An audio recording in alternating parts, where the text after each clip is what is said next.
And now it's Deborah Kobylt Live. Hey, everybody. Thanks for joining us today on Deborah Kobylt Live. And I'm pleased to welcome Reena Vokoun, creator of PassionFit, also wrote the terrific book, The Wellness Empowered Woman, Living a PassionFit Life to Elevate Your Health, Happiness, Family, and Career. Gosh, thanks so much for joining us, Reena. Thank you so much for having me, Deborah. It's great to be here. You know, I invited you on our show because your story really resonated to me and a lot of other women. Before we get into what is Passion Fit, I'd like to get into why did you start it and this book? Why did you write the book? In other words, tell me your story. Yeah, so I had been working in corporate America for about 16 to 17 years in Silicon Valley, dual career couple with my husband, two young kids, toddler and baby, and, was working a lot, but had a wonderful, very fulfilling life, but just kind of like a lot of women got to the place of burnout from working lots of hours, trying to be a hands-on parent to my kids. And I just hit a point where I thought, I'm developing health issues and all sorts of things because of stress and a lack of work-life balance. And meanwhile, I've always had this passion for health and wellness, including nutrition, fitness, and mindfulness. And it was something that I, kind of ironically let go of during those years when I was really busy. So I decided to start PassionFit in 2014 as an effort to, one, find more work-life balance for myself and my family, have more flexibility, but also to pursue a passion that I'd always had. Even though I had a great corporate career, I always wanted to do something to help and motivate others. And that's really what PassionFit's all about. The mission is to empower women to flourish both personally and professionally through wellness. Let's dig a little deeper, though, because you do that in your book, right? Who were you working with at the time? And it had nothing to do with who you were working with, because I believe you had a terrific career there. It was just that the amount of, time that it takes on a person, especially a person with a young family. So let's talk about who you were working with. What were your hours like? What did your week look like? And that moment when you thought, I can't do this anymore, because you do talk about that in the book, would you? I do, yes. So I was working for Google, and actually my husband was working for Google as well. We didn't meet there, but I was there a few years before him, and he still works there today. But yeah, I mean, I had a wonderful job. I was working in the digital media and advertising and tech industry. All of my clients were entertainment and publishing clients, mainly on the West Coast. And I was traveling about 25% of the time, working probably 50 to 60-hour work weeks, and then managing baby and a toddler. And meanwhile, my husband was working probably 80 to 100 hours a week, traveling 70% of the time. So when you take both of us working, traveling, trying to manage life with two young kids, it gets to be hard. And like I said, there's nothing wrong with the job, nothing wrong with the company. To this day, it's still one of the best companies I've ever worked for. And I'm still in touch with my old managers and teams and people that I worked with. But I think the time when I really knew a couple things were going on, one, just a lot of stress and burnout and anxiety and insomnia, just from so much going on in my head of what I needed to get done. Also, we had a reorg in our team, and I was going to be going from having a West Coast portfolio of clients to a national portfolio of clients. And I just knew in that moment, it was hard enough to do day trips to Denver and to Seattle and up and down from Northern California to SoCal, but then to add more trips to Chicago and New York and other major cities across the country, I just knew it was going to be unsustainable. So that was definitely, one sign. And then the other one was that my grandfather unfortunately passed away on my birthday that year. And he is yeah, it was brutal, and it really gave me a wake-up call at that time, because he is the one person in my family that saw my passion for health and wellness really early on in my life. And he actually said to me when I was 23 years old, someday I think you're going to have a second career, and I think you should do something with this. He was a huge champion of that. And so when he passed away, yeah, it just makes you look at your life differently, your priorities differently. And I thought, what am I doing? I want more time with my kids. I'm burnt out. My health is suffering. I've lost those passions that I've had for so many years in health and wellness, and I've lost my grandfather. And so maybe I do need to change and transform my life and for the betterment of myself and my family and those around me. when you're that high up in the ladder and they're honoring you, if you will, with a promotion, that's a huge promotion. Gosh, what did it feel like when you walked into the folks at Google and said, I am not going to be doing this anymore? I mean, that must have been really hard, right? It was hard. Yeah. I mean, it had been something I had been thinking about for a few years. And, they promoted me when I was 8 months pregnant with my second baby. And so I think, great. Yeah, which was great. And they sent a very clear message to me that they wanted me to come back after maternity leave. And I did. And I did try to make it work for a few years. But yeah, it was something that thankfully I was very open with my management team. That's one thing that I love about Google is they really encourage honest and open career conversations. They want to look at you personally and professionally. And anybody who knows me also knows that health and wellness is something that I've been passionate about my entire life. So a lot of people said, of course, you're going to leave Google to go start your own health and wellness company. It just makes sense because I had been doing so many things in health and wellness on the side for years. So they were definitely sad, when I gave the news, and, there were those conversations of what's it going to take to get you to stay? And I did contemplate and, I had those conversations, but then in the end, they said, we support you in whatever you want to do and just know you can always come back. And having that level of support was invaluable to me, not only from my employer, from Google, but from my husband, from my parents, the rest of my family and friends. It really helped me have the courage to go out and do this very scary thing that I, did in my career. I'd never done anything like that before. I always worked for large Fortune 500 companies and honestly thought that that was the path I was going to be on for a long time. So it was a big change. Yeah. Tell me a little bit about your background. I know that you are first generation. You are of Indian descent. Talk to me about your parents and, of course, your grandparents that had such an impact on you. Yes. So yeah, I'm first generation born Indian American. My parents immigrated to the United States in 1970. So I grew up kind of, in this life of being American and, having all of these great opportunities that the American culture has to offer. But at the same time, my parents really wanted to raise us with Indian values and culture. And so I grew up with things like yoga and meditation and Indian music and dancing. And it's such a rich and beautiful culture. And I think I appreciate it now more than ever, especially having children of my own.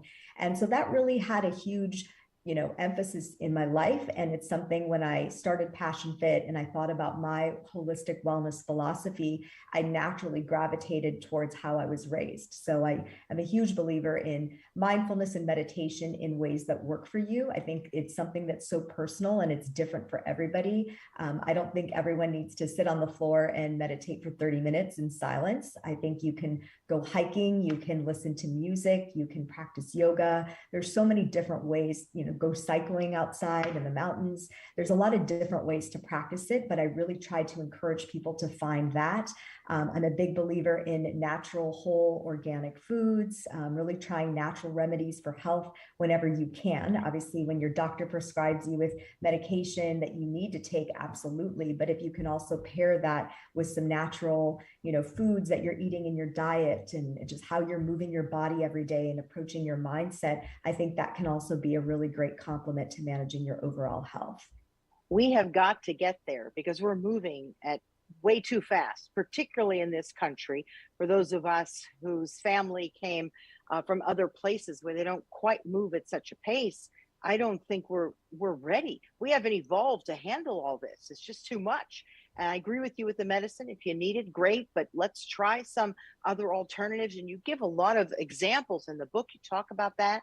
So I want to talk to you more about PassionFit, about your book. But first, we have an ad here from Annie's Simply Beads. I love this because talk about sort of taking a break, right? It's like you just slow down. If you enjoy making jewelry, if you enjoy crocheting, it might sound kind of corny and old fashioned, but it's not, because I've been doing it and I love it. So we have a quick commercial that we're going to go to, and then we'll come right back to you to talk about PassionFit and your book. Okay. I love individual jewelry pieces, and I recently discovered Annie's Kit Clubs and started making stunning earrings and necklaces that are all one of a kind. Each kit comes directly to my home, complete with real stones, pearls, crystals, and semi-precious gems to create any style from casual to formal. Kits are beginner friendly. They come with all supplies and instructions, but you know what? It doesn't end there.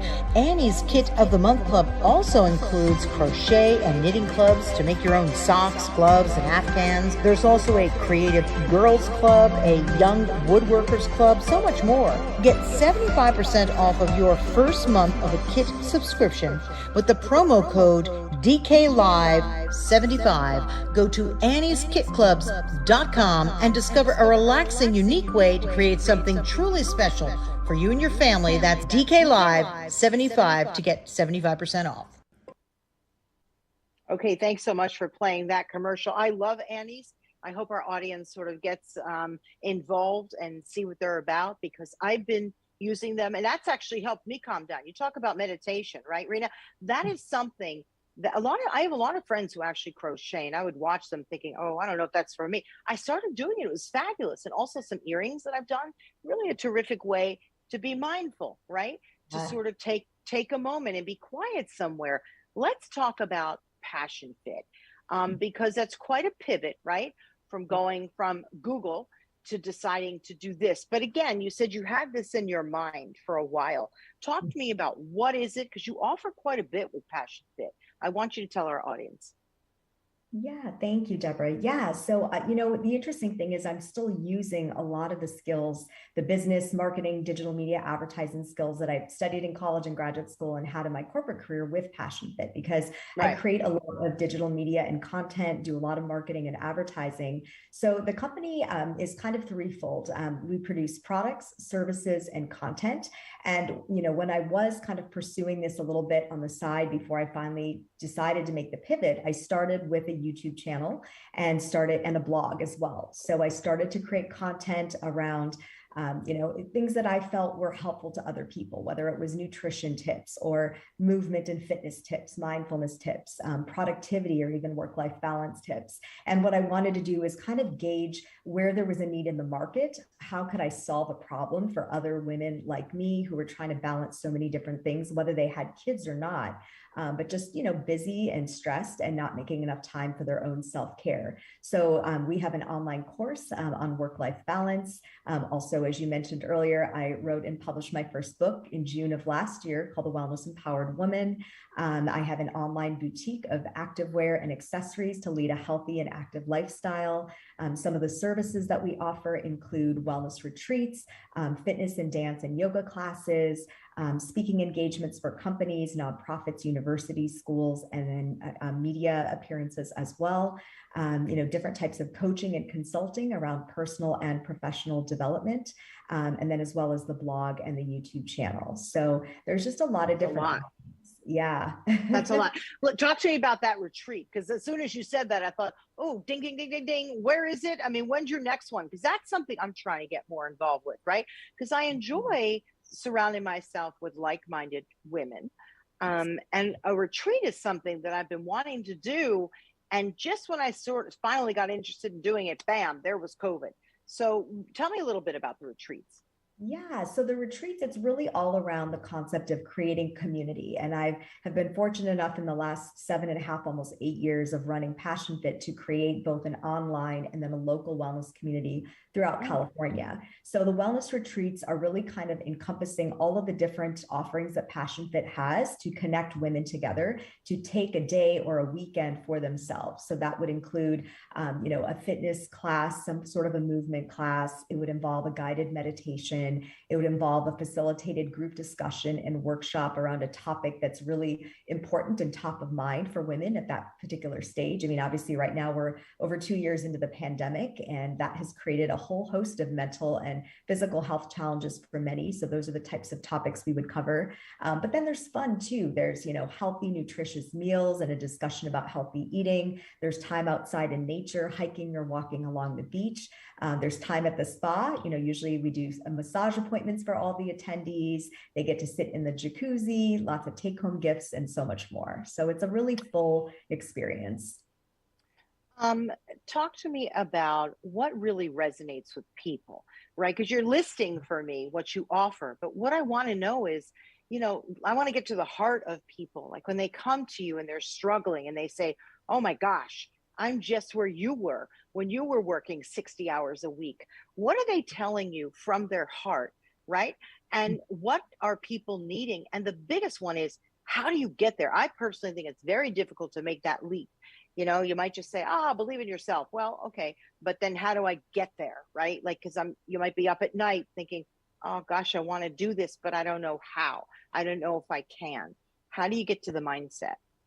Yeah, it's not easy. And I think, the way No. that my work resonates with other people is that I share my own struggles. I don't have it all figured out, and it's not all perfect. Perfect doesn't exist for any of us, even those of us like myself who are recovering perfectionists and are trying to be all things to all people. So I first and foremost come to my clients, come to my, wellness retreat attendees with a place of empathy and an understanding, and giving them the opportunity to be in a supportive environment where they're not going to be judged, and they can be vulnerable and they can share what their struggles are, because chances are most of us have had our own struggles. It may not be the same struggles because we're all different. We have very unique experiences.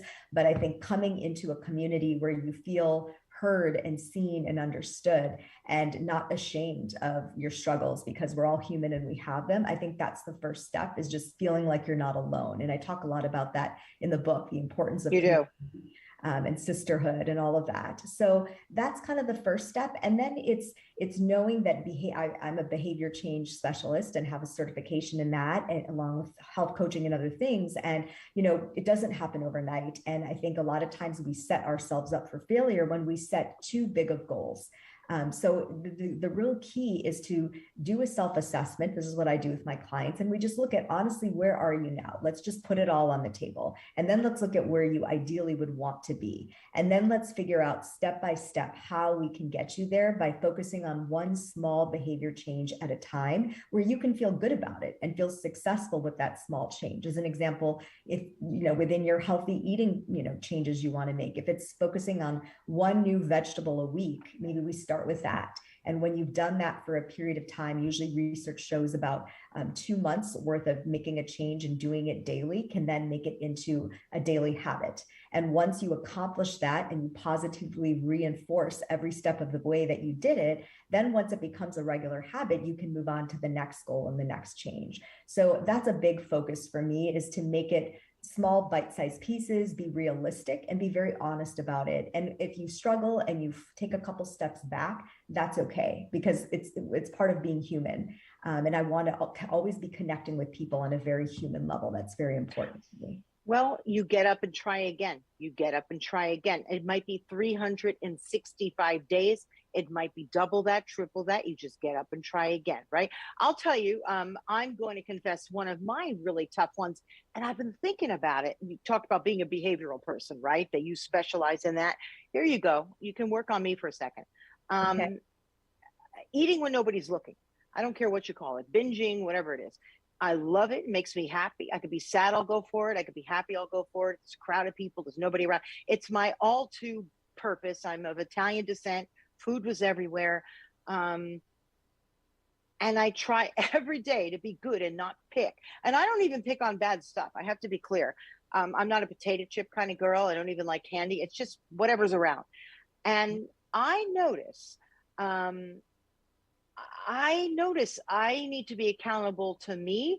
And it's almost like I'm better if I could be accountable if there's other people around looking. I don't know if that's a good thing or a bad thing. Like, do I need somebody by my side? Like, I guess what I'm trying to say is, if it's just for me, I'm okay letting myself down.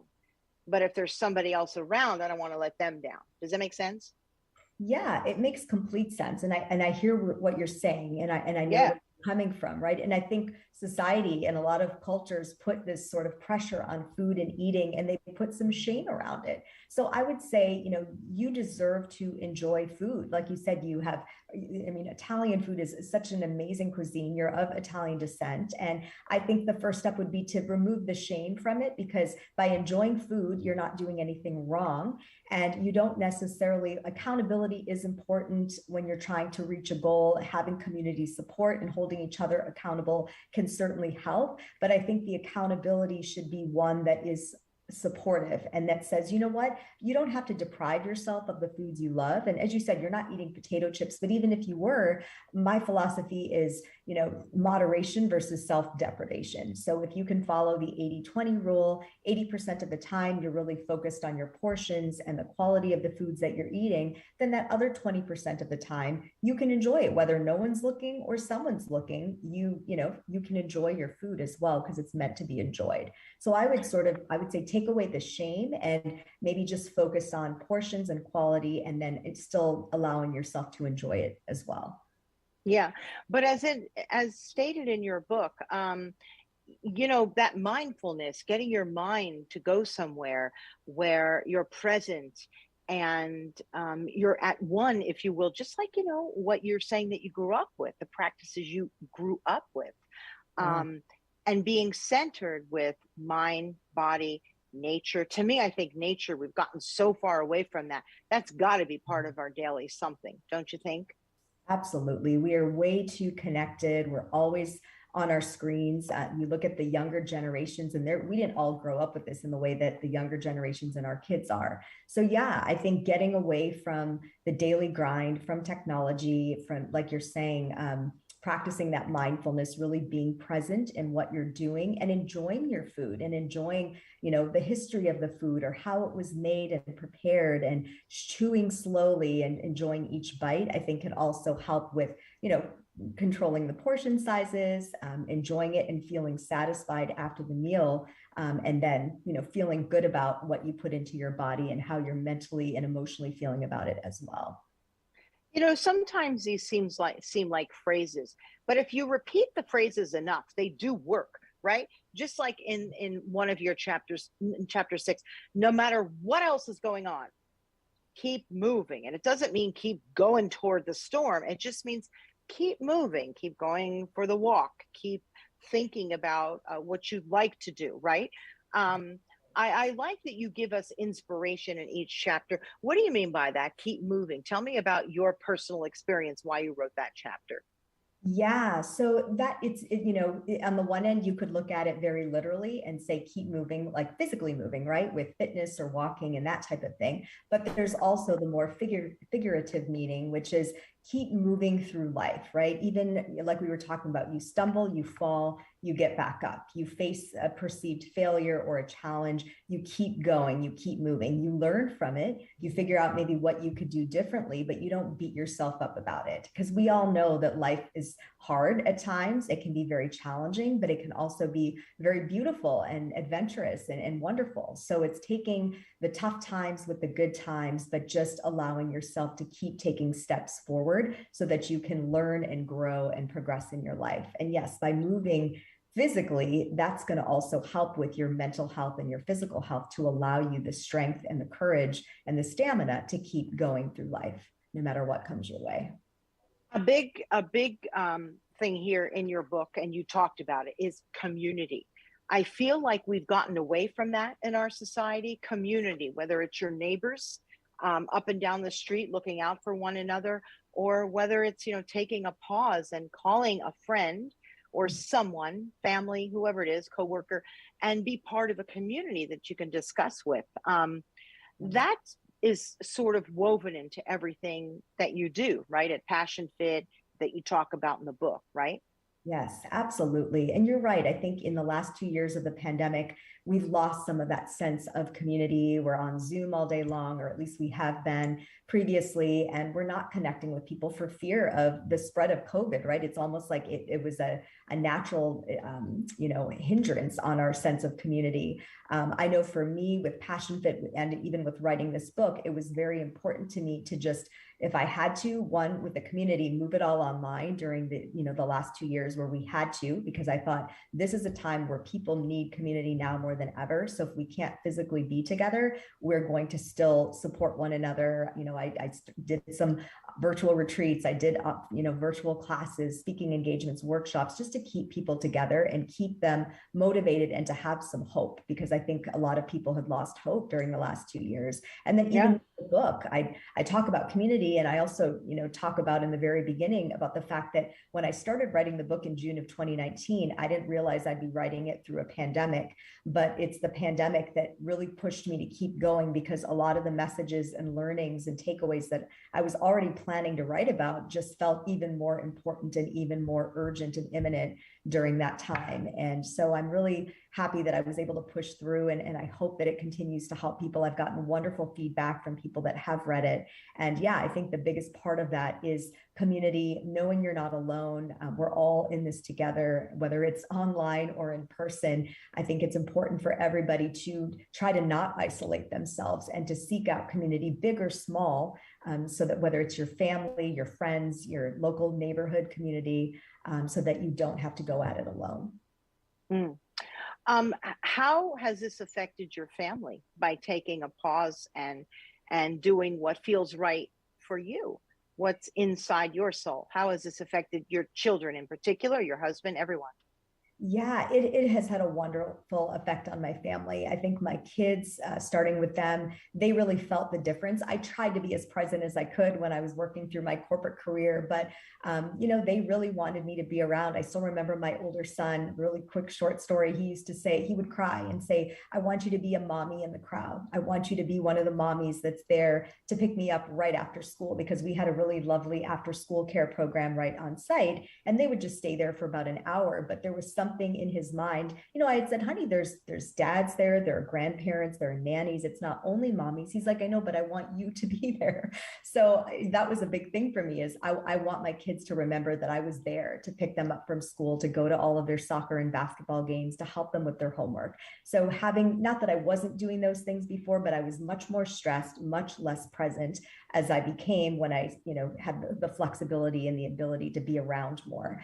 For my husband as well, I think he really saw that the passion in me, the fire in me to build this, company and this community. And he's always been very supportive of my dreams. And, I think a lot of the things that I've been certified and trained in, I try to bring home to the family so we can be healthy and mindful and eating well and all of that as well.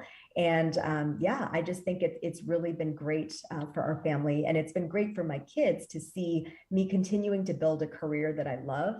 They were there through my writing process. I remember saying at my book launch party, I would sit there sometimes like this with my head in my hands on days that I had writer's block, and they saw me be in that situation and then pull out of it and find a way to take a break and come back and get re-inspired and keep going. And so it was nice to be able to show them the ups and downs of being an author, of being an entrepreneur, of doing something completely from scratch and taking a really scary step, but being brave. And I really hope that that sticks with them throughout their lives so they can pursue their own passions as well.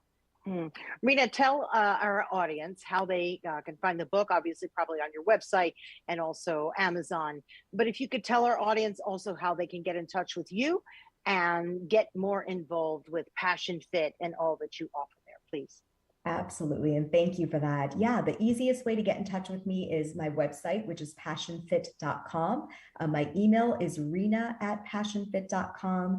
The book, The Wellness Empowered Woman, you can get to it from the PassionFit site as well as thewellnessempoweredwoman.com. And it is available on Amazon as well as Barnes & Noble online. Wonderful. And I look forward to one of those retreats sometime very, very soon. So please pick up The Wellness Empowered Woman, everybody. And Reena Vokoun, right? That's how you say your last name. I want to make sure I get that right. You've been a pleasure. I mean, your story, particularly people who pick it up in the book, it spoke to me because I also sort of stepped off the treadmill of being a reporter. I mean, any day you just don't know where you're going to be, right? Because I have 3 sons and I took time off. And when I went back, I decided to cover stories that very often aren't in the news, right? Because it's usually a car chase or something, not that pleasant happening. And I also started my own business with my own show. And I really encourage people to do that. If there's something in your heart that you want to do, if you're able to do that, even if it's on the side, try, because it's good for what's going on in here. So I admire you for what you've done. Thank you for speaking to so many of us and giving us the encouragement. So thank you. Oh, thank you so much, Deborah. And I admire you right back. Thank you for having me. And I love what you're doing, and you're making a huge impact as well. Thanks, Reena. And everybody, you could find our interview. It just streamed live on YouTube and on Facebook. We then put it on all audio platforms, so you can listen to us on iHeartRadio and anywhere that you get your podcast. We're also on Instagram as well. So Thank you again for joining us on Deborah Kobylt Live. Please tell your friends and encourage them to like us, follow us, and as well with Reena and PassionFit. And before we end our show, we're going back to a little commercial with Annie's. So again, thank you for tuning in, and we'll see you next time. Bye-bye. I love individual jewelry pieces, and I recently discovered Annie's Kit Clubs and started making stunning earrings and necklaces that are all one of a kind. Each kit comes directly to my home, complete with real stones, pearls, crystals, and semi-precious gems to create any style from casual to formal. Kits are beginner friendly, they come with all supplies and instructions, but you know what? It doesn't end there. Annie's Kit of the Month Club also includes crochet and knitting clubs to make your own socks, gloves, and afghans. There's also a creative girls club, a young woodworkers club, so much more. Get 75% off of your first month of a kit subscription with the promo code DKLive75. Go to Annie'sKitClubs.com and discover a relaxing, unique way to create something truly special for you and your family. That's DKLive75 to get 75% off.